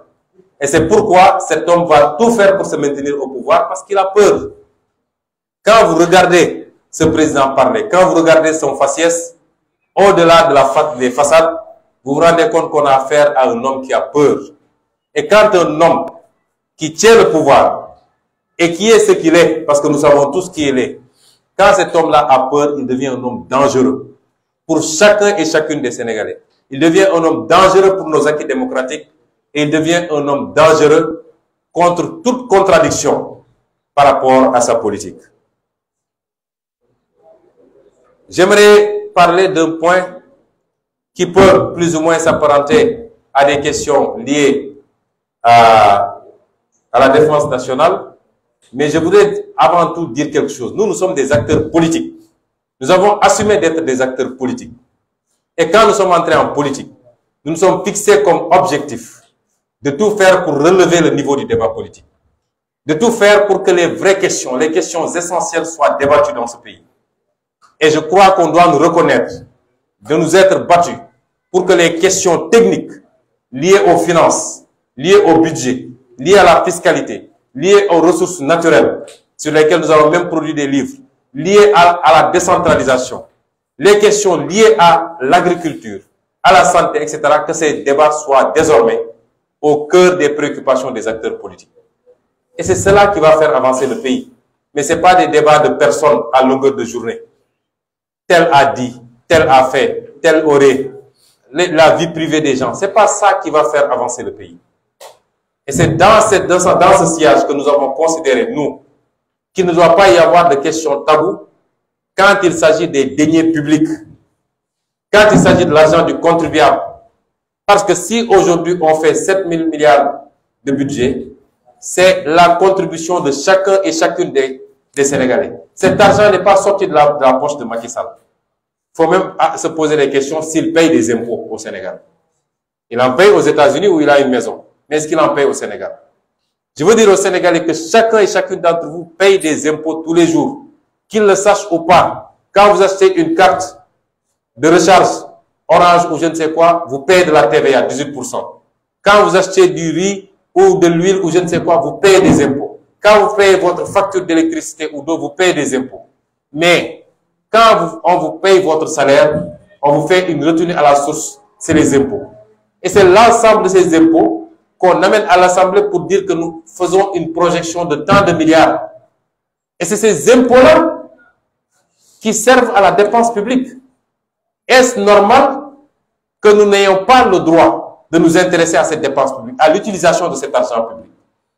Les pays les mieux cités, les mieux classés en termes d'indice de développement humain, c'est des pays où un ministre, un premier ministre n'ose pas aller au restaurant et payer avec sa carte professionnelle. Ce serait un scandale et il serait débarqué immédiatement. Ici, on voit des gens se taper des milliards sur l'argent du Sénégal. Et ça n'aime personne. C'est devenu presque quelque chose de normal. La corruption, les détournements de deniers publics, les surfacturations. Et nous avons dit qu'il est temps que ça finisse. Et à chaque fois qu'on fait une sortie, ceux qui sont les premiers à crier, c'est parce que c'est eux qui sont concernés par ces mauvaises pratiques. Les Sénégalais souffrent comme jamais ils n'ont souffert. Et pendant ce temps, il y a une poignée de personnes qui est en train de se sucrer sur le dos des Sénégalais. Je crois qu'on peut continuer à accepter cela. Et c'est pourquoi je tiens à faire une clarification. Parce qu'à chaque fois qu'on se prononce sur des questions qui ont trait à la défense, vous voyez des gens qu'on instrumentalise, des généraux à la retraite. Ça ne nous aime pas. Nous, personne ne peut nous intimider. Les gens sont libres après leur carrière de faire de la politique. Mais je veux que nous laissions l'armée nationale en dehors de la politique. Nous connaissons bien la ligne de démarcation. Nous avons le droit de nous prononcer sur les dépenses. Ce qui est voté à l'Assemblée nationale, comment c'est utilisé? Nous avons le droit de nous intéresser à ça. Nous avons le droit de nous intéresser globalement à la politique sécuritaire. Parce que dans tous les pays du monde, ça se passe comme ça. Vous voyez que aller à l'Assemblée nationale allemande ou française ou italienne, c'est débattu. Quand ces pays-là doivent déployer des troupes ailleurs ou ramener ces troupes, c'est débattu. Aller aux États-Unis. Et même les opinions publiques ont le droit de s'exprimer, de dire je suis contre la guerre au Vietnam, je suis contre la guerre en Irak, etc. Ce dont on n'a pas droit, il faut qu'on soit très clair. Nous ne devons pas nous prononcer sur tout ce qui est opération militaire. Nous sommes des civils, nous n'en connaissons absolument rien. Et nous ne nous prononcerons jamais sur ces questions-là. Mais quand on nous dit 196 milliards, que le président Macky Sall est allé s'endetter à hauteur de 196 milliards pour soi-disant acheter des armes, et que c'est une famille israélienne, les Peretz, qui ont garanti cette ligne de crédit, nous avons le droit de nous interroger et de regarder. Et quand ils font ces opérations-là, ce n'est pas l'armée, ce n'est pas les militaires. C'est des civils qui profitent du secret défense pour faire des choses anormales. Et nous devons regarder ça de très près. Et c'est pourquoi nous encourageons d'abord nos députés à clarifier le premier dossier des 45 milliards d'armement attribués à un trafiquant d'armes, d'après la presse, qui serait même recherché chez lui. La commission d'enquête parlementaire va faire son travail et les Sénégalais y verront très clair. Parce que nous avions demandé aux Sénégalais de nous donner le maximum de députés, la majorité. Nous avons aujourd'hui quasiment cette majorité et le travail se fera à l'Assemblée. J'ai tous les jours les échos de ce qui se passe en commission. Mais bientôt les plénières, tous les Sénégalais verront. Je crois qu'il y aura deux attractions bientôt. C'est les plénières à l'Assemblée nationale et la Coupe du Monde de l'autre côté. Tous les Sénégalais devront suivre. Parce que moi, j'ai été député pendant 5 ans, mais j'étais minorisé à l'Assemblée. Et on ne pouvait pas faire grand-chose à part nos 5 minutes de temps de parole pour parler aux Sénégalais. Et hier, pour la première fois, lors du passage du ministre des Forces armées, les députés de l'opposition ont refusé le vote sans débat. Il y a eu débat, et c'est un bon début. Et ça se passera désormais comme ça. Le deuxième élément c'est de clarifier cette histoire de 300 millions d'euros, de 196 milliards, gérés aujourd'hui par cette famille Pérez. Je dois dire même, et je ne l'avais pas dit dans la version Wolof, que Abdoulaye Daouda Diallo, ministre des Finances, est allé jusqu'à signer une exonération totale pour cette famille Pérez-là, pour qu'il qu'on ne leur facture pas de la TVA ici, au Sénégal. C'est extrêmement grave. On donne beaucoup d'argent à ces gens, mais on leur dit, vous ne payez même pas les impôts au Sénégal. Abdoulaye Daouda Diallo, qui fait un document qui dit, à titre exceptionnel, vous êtes exonéré de TVA. Donc, vos fournisseurs sénégalais ne vous facturent pas la TVA. Vous savez, le mécanisme de la TVA, c'est que c'est le consommateur définitif qui supporte la TVA. Donc, aujourd'hui, eux, ils ne supportent plus la TVA. Ou alors, si par extravers, ce n'est même pas, ils ne supportent pas la TVA et leurs fournisseurs gardent droit à déduction ou à restitution de la TVA. Voilà là où on en est dans ce pays. Mais si j'ai parlé de cette famille et de ses relations extrêmement douteuses avec Macky Sall et son régime, c'est pour rappeler qu'au Sénégalais, qu'on emprunte des dizaines de milliards, non pas pour construire des hôpitaux, des routes, des écoles, non pas pour bâtir une agriculture solide, un secteur primaire, agriculture, pêche, élevage, etc., non pas pour impulser une politique industrielle au Sénégal, pour aider les jeunes à trouver des emplois, mais on emprunte autant d'argent pour acheter des armements pour pouvoir brimer son propre peuple. C'est ça le régime de Macky Sall. Mais ils ne se sont pas arrêtés à si bon chemin. Il y a un scandale, parce qu'avec cette famille Pérez, Macky Sall, dans le cadre de son programme de cession du patrimoine immobilier de l'État du Sénégal, vous savez qu'après l'indépendance, l'État du Sénégal a hérité d'un patrimoine immobilier extrêmement important. Parce que Dakar était la capitale de l'AOF. Et le colon appartant a laissé énormément de choses qui appartiennent aujourd'hui à l'État du Sénégal, au centre-ville, au plateau. Et nous savons aujourd'hui l'enjeu financier que représente ce patrimoine immobilier. Macky Sall et son régime ont commencé un processus de cession de ce patrimoine immobilier. Pour ce faire, qu'est-ce qu'ils ont fait? Ils ont commencé par modifier le décret de 2013 qui créait l'agence de gestion du patrimoine bâti. Ils l'ont modifié en 2018 pour dire que maintenant cette agence a la possibilité de concéder des baux emphytéotiques, c'est-à-dire minimum 18 ans, maximum 50 ans. Et je dis qu'ils ont concédé des baux sur 99 ans, alors que la loi a limité ça à 50 ans. Ça, c'était le premier acte. Ensuite, ils ont commencé à concéder des baux à plusieurs sociétés, Sénégindia pour l'immeuble Brière de Lys, Sénégal Hôtesse Invest pour un immeuble à la rue Carnot, ainsi de suite. Et ils ont repris le même processus avec cette famille Pérez, une société qui s'appelle AD Invest, AD Immobilier.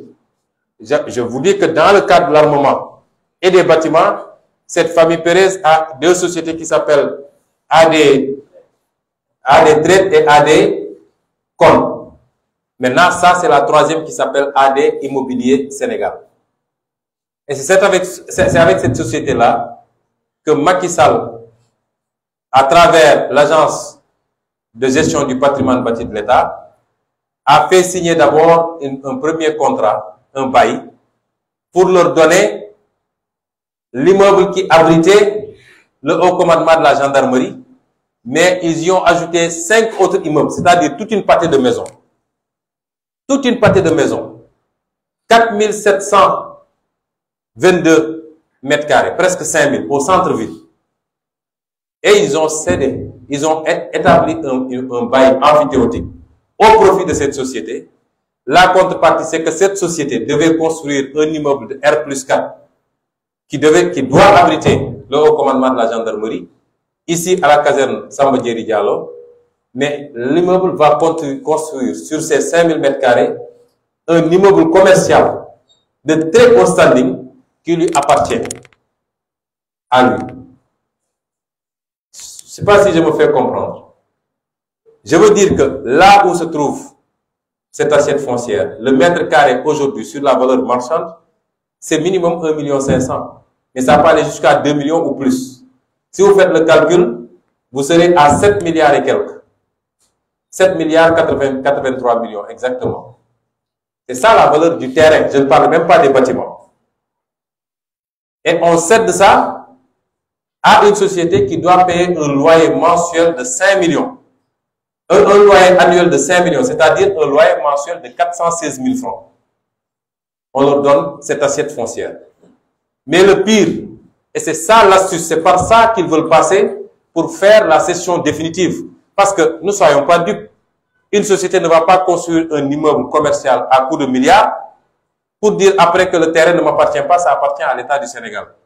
C'est pourquoi dans la Convention, il est dit, à l'article 27, dans la Convention, il est dit que dès que la société finit de construire, elle peut demander la cession définitive. Et l'État du Sénégal va instruire les domaines pour qu'on lui fasse une cession définitive. Vous savez, le barème qui est appliqué aujourd'hui par les domaines, si la société devait bénéficier de la cession définitive, le mètre carré là-bas, au maximum, c'est 60 000 francs.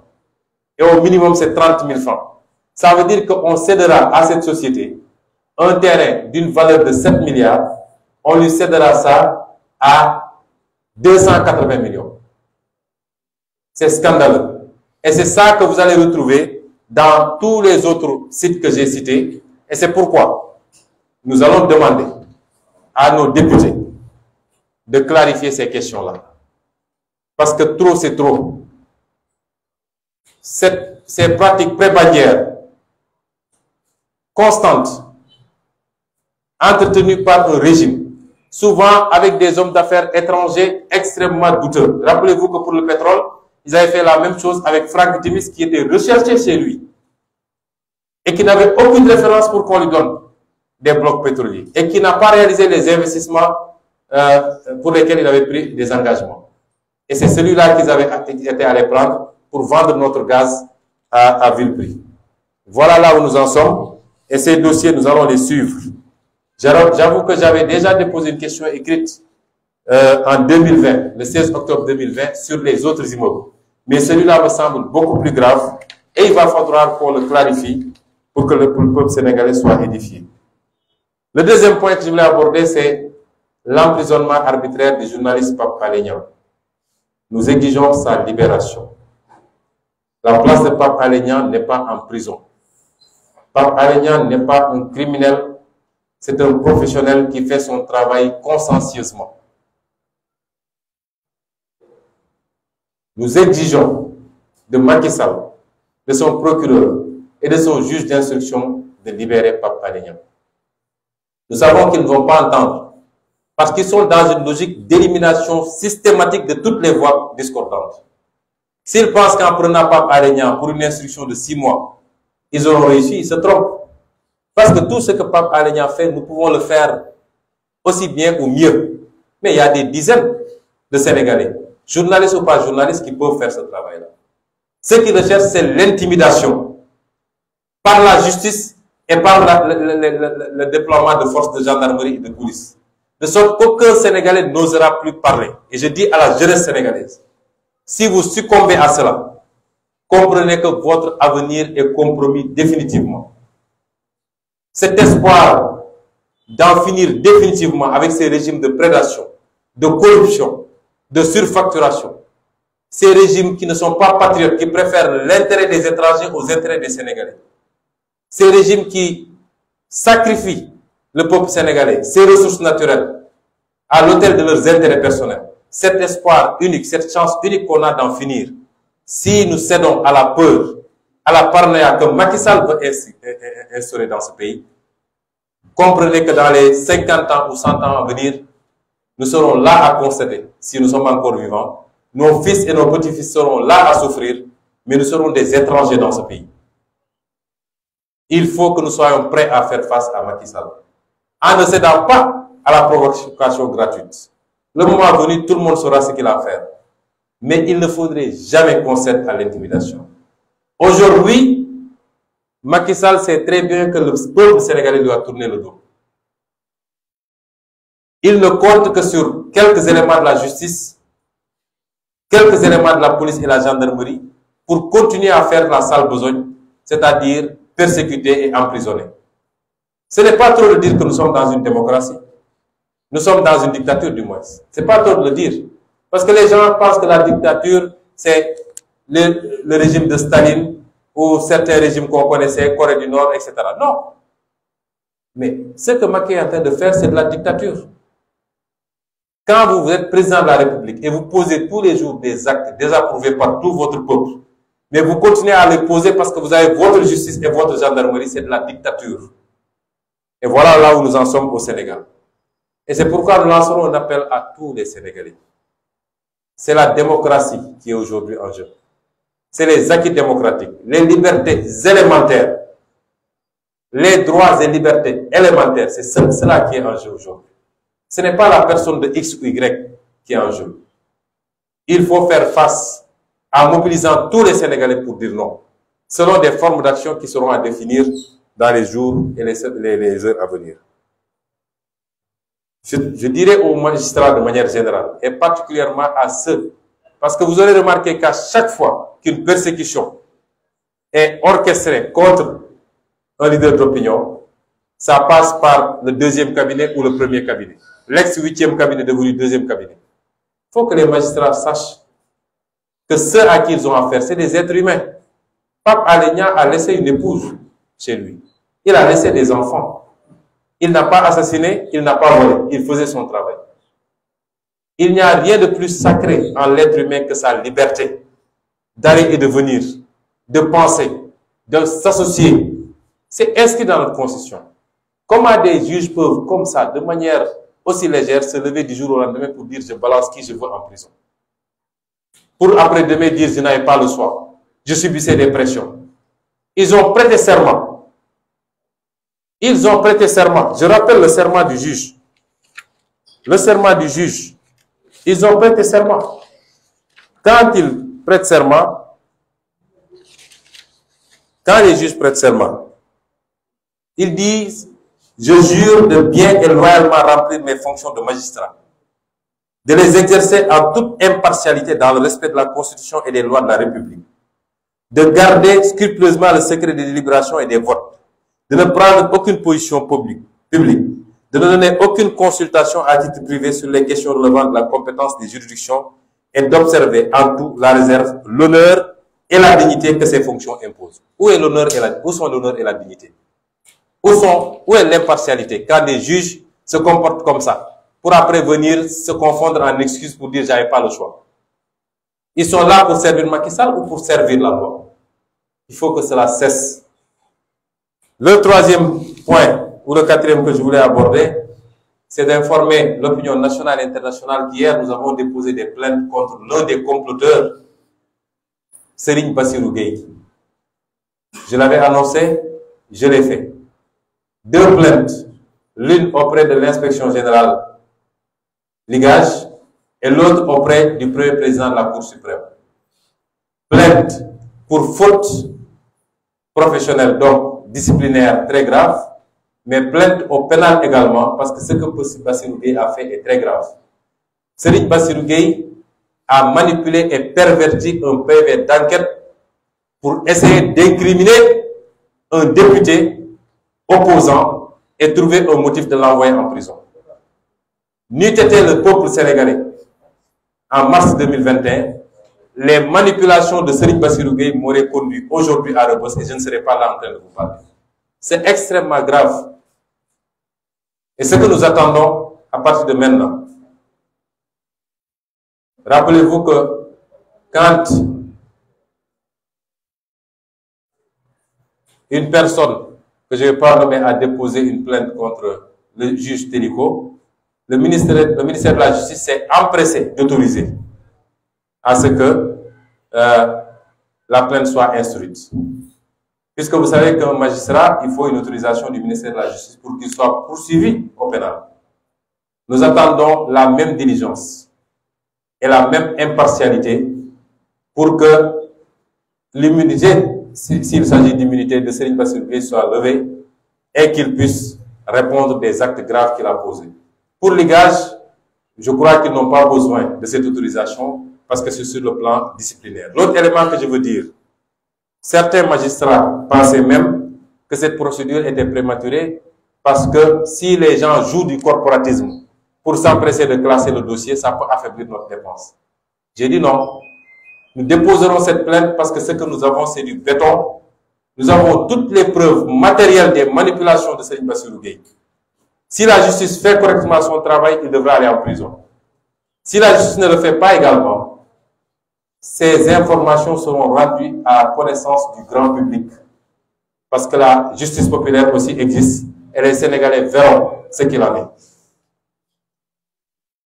Et je terminerai cette partie par dire que dans les prochaines heures, il y a 2 autres séries de plaintes qui seront déposées par mes avocats parce qu'aujourd'hui, la sphère des comploteurs doit commencer à trembler. Ils n'ont absolument rien, aucun dossier, et leur complot a été mis à nu avec des preuves. Nous poserons tous les actes pour qu'ils soient poursuivis et sévèrement châtiés parce qu'à cause de leur complot, 14 jeunes Sénégalais ont perdu la vie. À cause de leur complot, beaucoup de gens ont été blessés. Et à cause de leur complot, beaucoup de dégâts en biens matériels ont été subis par des Sénégalais. Le dernier point, enfin, c'est l'arrestation arbitraire de ma sécurité rapprochée. Je dis que cette arbitraire...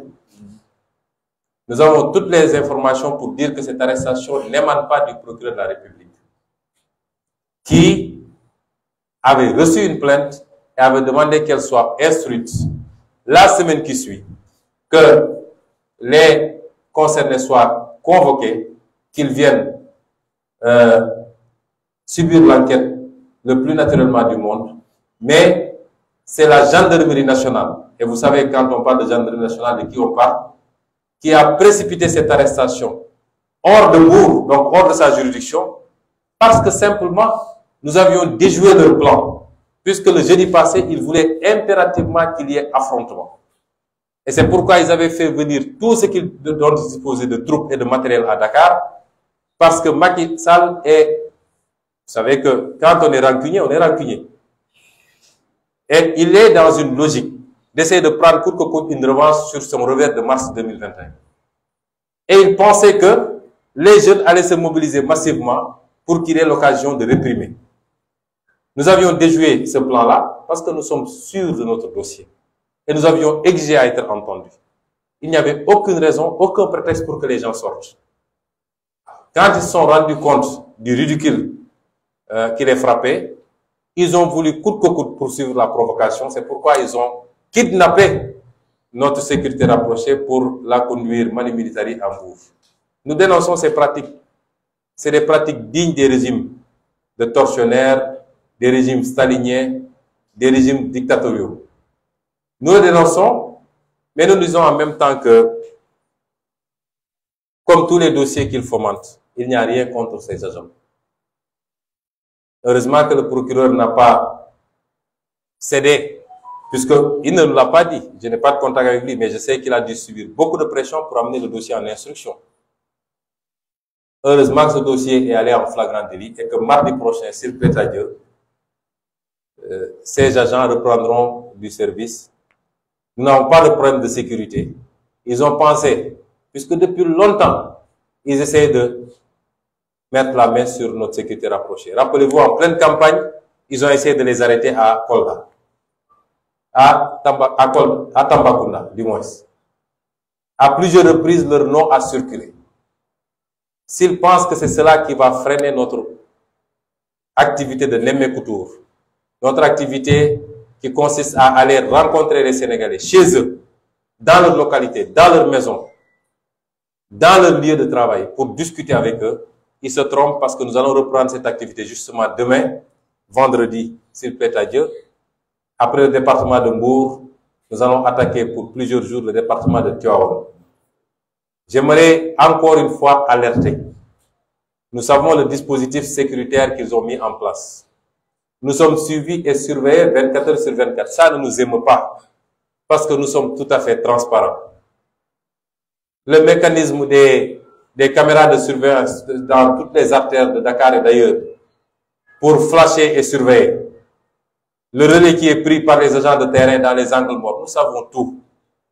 Nous n'avons rien à cacher. Mais nous disons non à la provocation. Il faut que ça s'arrête. Que ce soit la provocation des forces de l'ordre. Vous avez vu ce qui s'est passé au premier jour de mon émecoutour à Joal. Ou alors la provocation de militants de l'APR qui vont prendre de pauvres jeunes qui n'ont rien compris pour les soudoyer et leur dire d'attaquer nos manifestations. Il faut que ça s'arrête. Et je puis vous assurer que nous avons pris toutes les dispositions désormais pour qu'à temps réel, tous les Sénégalais puissent voir ce qui se passe. Pour voir qui attaque qui provoque qui jette des cailloux, qui insulte. Ce sera à temps réel désormais, s'il peut dire. Voilà les quelques points que je voulais aborder et dire enfin à Macky Sall que nous connaissons son plan et son dessein. Il sait que le temps joue contre lui. Il va essayer tout pour que dans les plus brefs délais, il puisse se débarrasser de nous. Parce que ce que je veux dire aux Sénégalais, c'est que quel que soit le plan de Macky Sall, il est convaincu d'une chose au moins. Pour que ça marche, il faut que Sonko soit liquidé. Quel que soit son plan, il est convaincu d'une chose. Pour que ce plan marche, il faut que Sonko soit liquidé. Parce que Macky Sall sait que même si par extraordinaire il était candidat, il sera laminé et battu au premier tour. Et c'est pourquoi son principal objectif, c'est comment faire pour se débarrasser de Ousmane Sonko. Mais ce sera peine perdue, c'est peut à Dieu. Je vous remercie et je m'excuse auprès de tous nos amis journalistes et de ceux qui suivaient d'avoir été très long. Mais c'est lié aux thématiques que nous voulions aborder. Et dire désormais que régulièrement, il faut s'attendre à ce genre d'exercice. Parce qu'il faut qu'on communique avec le peuple sénégalais. Je vous remercie. Il y a des questions. Nous allons prendre 3 questions. Ok.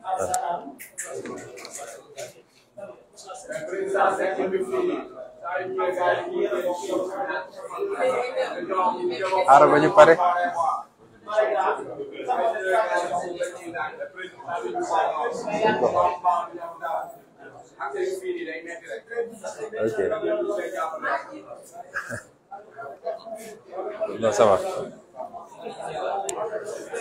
Allez-y.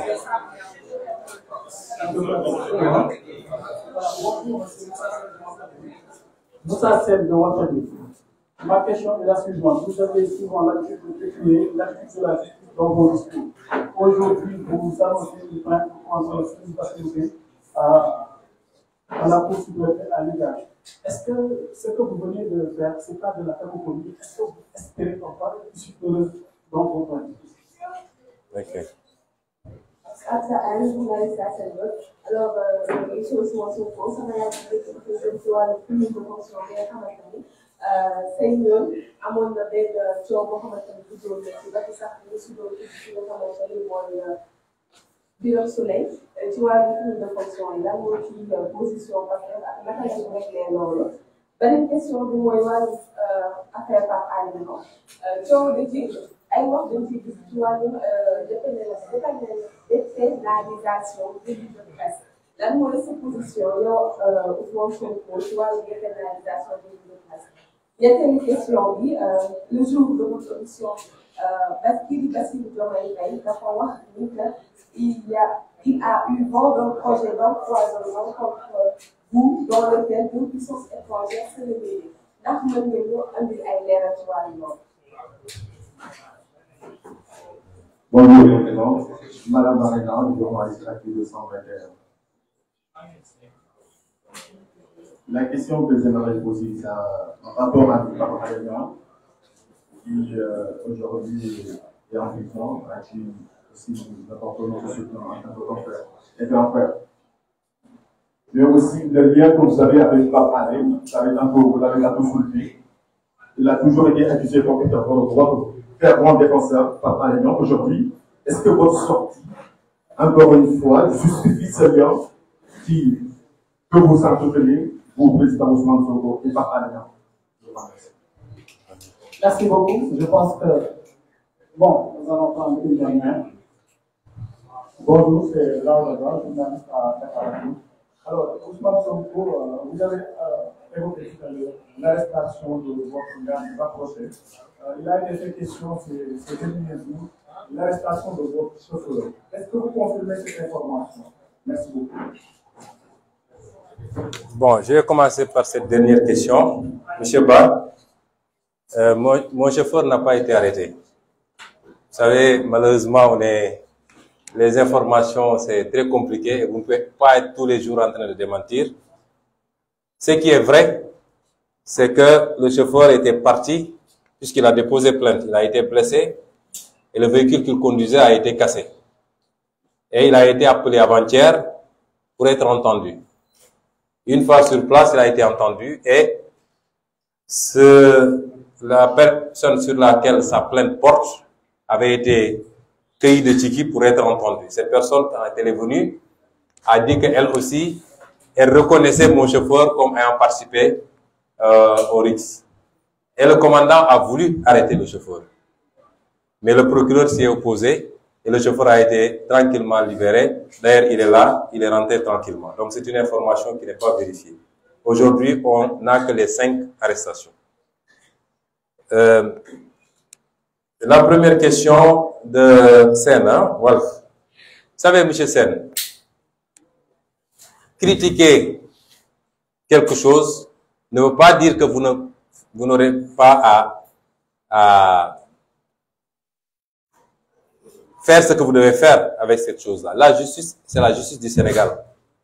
Quand il y a des acteurs de la justice qui ne font pas le travail correctement, nous le décrions. Mais ça ne veut pas dire que nous tous, chacun d'entre vous peut critiquer le président de la République. Est-ce pour autant qu'on va dire qu'on n'a rien à faire avec la présidence de la République? Chacun d'entre vous peut aller dans un service, il n'est pas content du traitement, du service public tel qu'il est dispensé, ou alors qu'il soit victime de harcèlement ou de corruption, il sort, il se plaint, c'est tous des corrompus, etc. etc. Est-ce à dire que si vous allez par exemple dans un service où vous devez prendre un document, vous n'êtes pas content, vous sortez, vous vous plaignez. Demain, si vous avez besoin d'un document, vous n'allez pas repartir dans ce service. Donc, critiquer la justice ne nous empêchera pas de continuer à faire ce qu'on a à faire. D'autant que j'ai toujours dit que la majorité des magistrats sont des magistrats dignes et debout. Malheureusement, il y en a quelques-uns et on place dans des postes que tout le monde connaît, qui sont ce qu'ils sont. Donc, je ne pense pas qu'il y ait une contradiction entre critiquer des actes posés ponctuellement par des acteurs et l'institution elle-même. Et tant qu'elle sera là, nous continuons à déposer. Si nous pensons devoir déposer, si ce n'est pas traité correctement aussi, nous dirons que ce n'est pas traité correctement.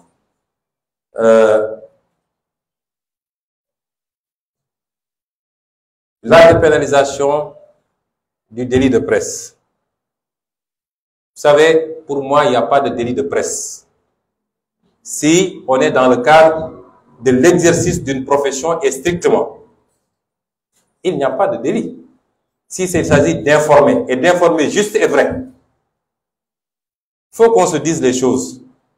On ne peut pas créer une zone de non-droit absolu que les gens peuvent détourner pour faire autre chose. Il faut que ce soit encadré. Un journaliste qui fait correctement son travail, qui informe. Moi, si j'étais président de la République, je vole. Vous, journalistes, vous avez les informations et les preuves. Vous écrivez que j'ai volé. Je n'ai pas le droit d'instrumentaliser la justice ou je ne sais quoi pour faire quoi que ce soit. Vous faites votre travail. Tant qu'on est dans ce cadre-là, il n'y a pas de problème. Mais est-ce que aujourd'hui, l'impunité dont doit jouir le journaliste dans son travail doit être si permissive que le journaliste puisse sortir de son travail pour faire des choses qui n'ont rien à voir avec son travail? S'attaquer aux gens, à leur vie privée, insulter, etc. Est-ce que tout ça, ça doit être couvert par le délit de presse? Donc c'est un problème de cadrage. Tant que moi, je considère que le journaliste fait son travail, même si ça ne m'arrange pas, je considère que ce journaliste-là ne doit absolument pas être inquiété. Absolument. Mais reconnaissons que quelque part, ça part en vrille.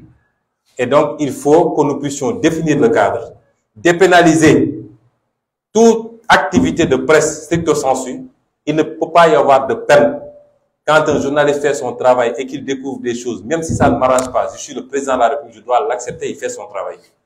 Il a appris ce travail pour le faire. Il est, non pas assermenté, je ne crois pas que les journalistes le soient, mais c'est le pacte qu'il a avec la nation, avec la République et avec le peuple sénégalais. Et nous devons encourager les journalistes à faire ce travail-là, d'investigation en profondeur, et à permettre aux Sénégalais de savoir ce qui se passe. Donc, tout est question de cadrage, mais pour moi, il ne doit pas y avoir de peine quand un journaliste fait son travail. Pour les cumuls maintenant, nous partons d'un principe très simple. Moi, Ousmane Sonko, candidat à une élection présidentielle en 2019, j'avais inscrit dans mon programme que si je suis élu président de la République, condition, si je suis élu président de la République, je ferai voter une loi à l'Assemblée nationale, laquelle loi interdirait définitivement les cumuls de fonctions. Cet engagement-là figurera, Inch'Allah, dans mon programme de 2024. Il se trouve que je n'ai pas été élu. Il se trouve qu'il n'y a pas une loi qui interdise le cumul. Donc, si on doit parler de cumul aujourd'hui, on ne peut en parler que sous l'angle moral. Moral. Votre président avait dit que s'il est élu, il ferait ceci. C'est vrai, il n'a pas été élu. C'est vrai, il n'y a pas la loi. Mais est-ce que vous ne pensez pas que moralement, vous devez prendre les devants? Le débat ne peut se poser qu'en ces termes. Je dois vous dire, les personnes concernées, je crois qu'il y en a 2, pas plus. Lors des investitures, j'ai personnellement appelé ces personnes pour leur dire que vous serez investis. Parce que nous voulons impérativement gagner. Thiès est extrêmement important pour nous. Lors des élections locales, on avait gagné la commune, la ville, mais nous avions perdu le département. Nous avons un leader qui commence à émerger et à s'imposer à Thiès. Et nous avions considéré que si on le met devant, on peut gagner le département de Thiès, ce qui fut fait. C'est la même chose pour Pikine, que l'opposition avait perdu au niveau départemental, même si on avait gagné beaucoup de communes. Nous, Yewwi Askan Wi, on n'avait pas de liste au niveau départemental. Je leur ai dit, on va vous mettre parce qu'il faut qu'on gagne. Mais si on gagne, je ne peux pas vous l'imposer. Mais si j'avais un choix, je vous demanderais d'opter pour l'un ou l'autre. Est-ce que vous me suivez très bien? Parce que personne ne peut contraindre quelqu'un à démissionner d'un mandat. Ni le président de la République, ni un président de parti politique, ni un parti politique. Le mandat a été conféré par le peuple. Et le titulaire du mandat est le seul à pouvoir dire « je démissionne ». Moi, je ne peux pas forcer qui que ce soit à démissionner de mandat. J'ai dit ce que je pensais et c'est strictement sous l'angle moral. Ça n'a pas de base juridique. Strictement sous l'angle moral. Si moi, je suis élu président de la République en 2024, et même mieux, on n'attendra pas ça. Parmi les projets de loi que nous sommes en train, sur lesquels nous réfléchissons, pour que notre groupe parlementaire les dépose sur la table de l'Assemblée, figure justement un projet de loi sur l'interdiction de cumul. Et en ce moment, ce sera impératif pour tout le monde. Donc, le débat sur le cumul de mandat est un débat strictement moral. Moi, je peux avoir mon opinion.